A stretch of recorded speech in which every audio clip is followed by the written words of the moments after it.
Ерлан, кеше теледидардан заңсыз аңшылыққа шыққан адамдарды көрсетті. Өз басым жалпы жабайы аңдарды қызық үшін аулап, өлтіргенді табиғатқа жасалған қиянат, қастандық деп санаймын. Еліміздің флорасы мен фаунасы осындай қаскөйлердің кесірінен үлкен зиян шегуде.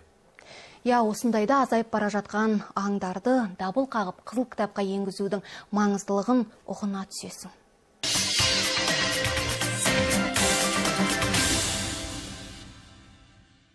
Табиғат мұражайы зоология залы қазақ жерінің жануарлар әлеміне өте бай екенін көрсетеді.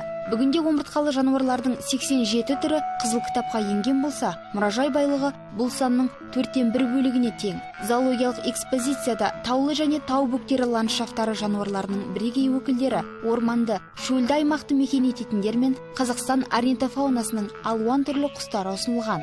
Олардың кейбірі табиғатта сирек кездесетін болса, енді біріне жойылу қаупі төніп тұр. Барысы өте сирек кездесетін, әлемдік деңгейде қорғауды қажет ететін жануар. Ол біздің Қазақстанда таулы жерлерде тіршілік етеді. Біз деген Іле алатауынан, Күнгей алатаудан, және де Кетмен жотасынан, және де Теріскей алатауларда мекен етеді, және де шығыс өңірлерде тіршілік етеді. Жалпы айтқан кезде Тянь-Шань тауларының жотасында тіршілік ететін жануар бұл. Қазір кезде біздің ғалымдарды бірнеше жоба бойынша жұмыс істеп жатыр. Барыстың қаншалықты саны қалғандықтан анықтау және барысты қорғау мақсатында. Ол жерде атап кетсем, Қазақтың ұлттық университеті Әл-Фараби атындағы және де зоология институтының ғалымдары жұмыс жасап жатыр. Қазақстан аумағы Еуропа мен Азияның орта шенінде орналасқан. Осы себептен де әлем ғалымдары қазақ жерінің жануарларына зор ынтамен көз тігіп отыр. Қоңыр күз басталғанда дүрмек-дүрмегімен жылы жаққа ұшып кетіп, көктемде оралатын жыл құстарының басым бөлігі жеріміз арқылы өтетіні де рас. Және де бұл жерде мұражайларда қойылғанда жыртқыш құстар, және де тоғайлы жерлерде кездесетін құстар, суда тіршілік ететін құстар деп біз өзіміз бөліп солай қойдық. Бұл жыртқыш құстардың басым бөлігі бізде қызыл кітапқа енген құстар. Тоғайда тіршілік ететін құстардың көбісі ол кәдімгі өзімізге бәрімізге таныс құстар. Сондай-ақ мұражай мүйісінен орын иеленген балықтардың алуан түрін тамашалауға болады. Олардың дені Каспий теңізі мен Балқаш көлінен, оларға келіп құятын өзендерден алынған.